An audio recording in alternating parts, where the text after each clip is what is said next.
नमस्कार, मैं हूं MS अमरडर और आज मैं आप सभी के समक्ष लेकर आई हूं चैप्टर नंबर 50। सौम्या को एक खबर मिली।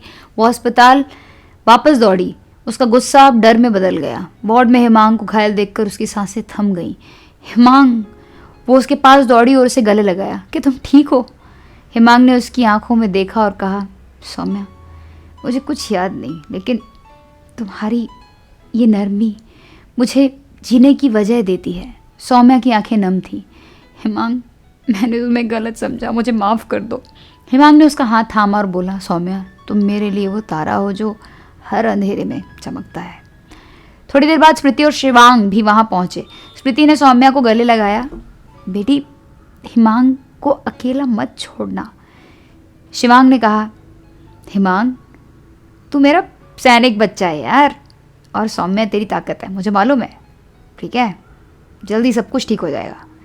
सूरज हिमांग के लिए पानी लाया और बोला, छोटे मालिक, आप जल्दी ठीक हो जाएंगे। हाँ।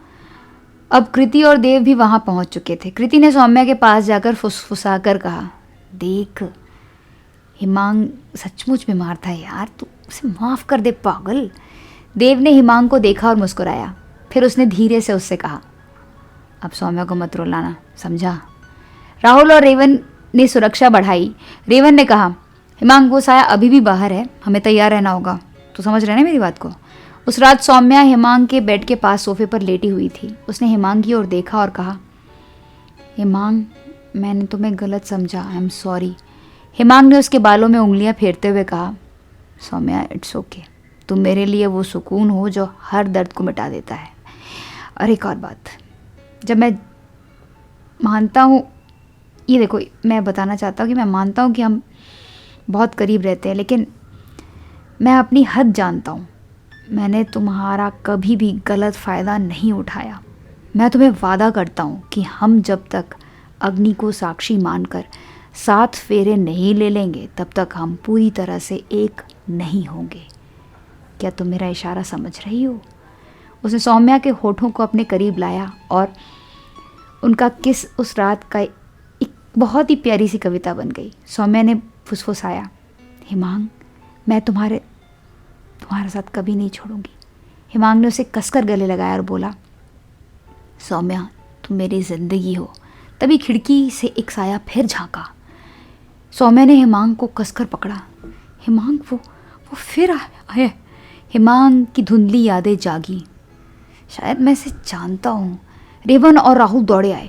रेवन ने कहा, हिमांग, यार ये हमारा दुश्मन है, ये वही है यार, वो तुझे याद आ रहा है कॉम्बैट में जो हमें मिला था। सौम्या ने हिमांग का हाथ थामा और बोली, हिमांग, मैं तुम्हारे साथ हूँ। उनकी सांसें एक दूसरे में मिल रही थी और उस रोमांटिक पल में एक नई जंग उनकी ओर बढ़ रही थी। साया अभी भी बाहर था, लेकिन हिमांग और सौम्या का प्यार हर खतरे से बड़ा था। प्रेमनगर की रात गहरी और रहस्यमयी थी। चांदनी हिमांग के घर की खिड़कियाँ से झांक रही थी, जैसे कोई अनकहा राज उनकी सांसों में समा रहा हो। हॉस्पिटल के तनाव और थ्रिलर भरे पलों के बाद हिमांग और सौम्या अब घर की शांत गोद में लौट आए थे। कमरे में मंद रोशनी थी। हल्की अगरबत्ती की खुशबू हवा में तैर रही थी। सौम्या बिस्तर पर हिमांग के पास लेटी थी। उसकी साड़ी का पल्लू हल्के हल्के से सरक गया था। उसकी पतली कमर चांदनी में मोतियों सी चमक रही थी। उसकी सांसें तेज थी, हिमांग के सीने की गर्मी से टकरा रही थी, जैसे वो उसकी हर धड़कन को अपनी रूह में उतार रही हो। उसने हिमांग का हाथ थामा। उसकी उंगलियां उसकी हथेली की कोमलता में डूब रही थी। हिमांग, तुम मेरे हो।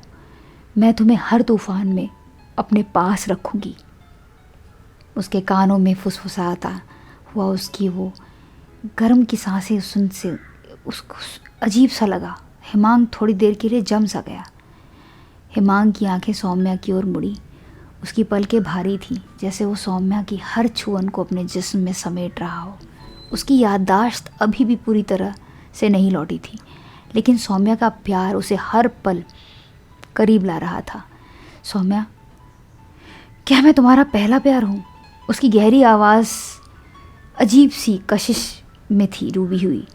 सौम्या के पता नहीं उसे कैसा अजीब सा लगा।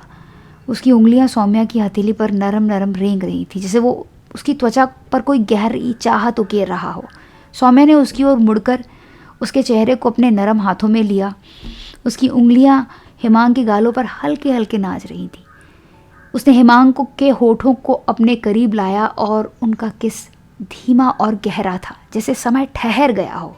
उनकी जीभें एक दूसरे में उलझ गईं। सौम्या की सांसें हिमांग की गर्दन पर गर्म हवा की तरह छू रही थी, एक सिहरन पैदा कर रही थी।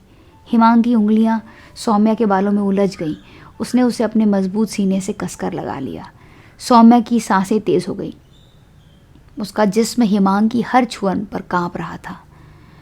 फिर उसने धीरे से कहा, हिमांग, क्या इसका जवाब देना ज़रूरी है? तुम मेरे सब कुछ हो, तुम्हारी हर सांस मेरे लिए एक कसम है। उसने सिसकते हुए कहा। उसकी आवाज़ में एक गहरी तड़प थी। हिमांग ने सौम्या के कानों को अपने होठों से छुआ। उसकी गर्म सांसें सौम्या की त्वचा पर एक मादक जादू बन रही थी।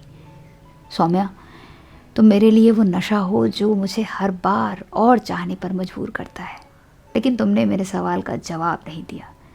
उसने फुसफुसाया। उसकी आवाज़ में एक गहरी जिज्ञासा थी। उसने सौम्या की साड़ी का पल्लू और सरकाया। उसकी सुंदर कमर चांदनी में नहा रही थी, जैसे कोई अनमोल मूर्ति हो।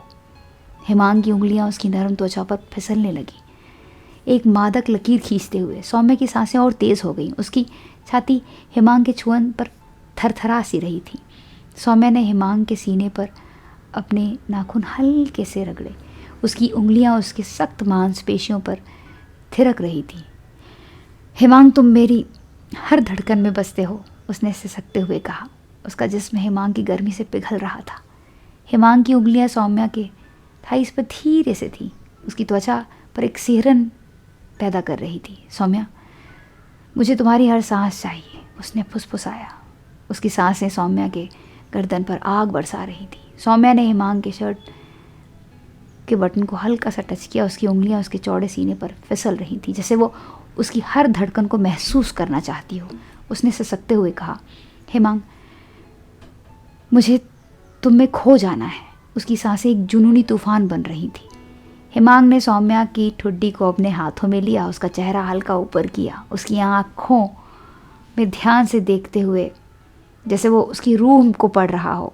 उसने कहा, सौम्या, तुमने मुझ पर इतना भरोसा किया है, मुझसे कुछ मत छिपाओ।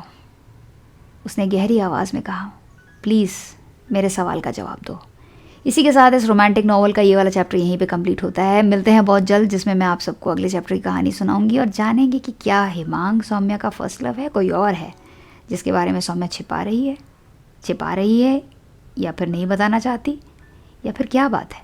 दोस्तों, आपको ये ऑडियो बुक अगर थोड़ी भी पसंद आई है तो प्लीज़ इस वीडियो को लाइक कर दीजिए और चैनल को सब्सक्राइब नहीं किया तो चैनल को सब्सक्राइब कर लीजिए। Thanks for watching. हमेशा मुस्कुराते रहिए। Have a blissful life.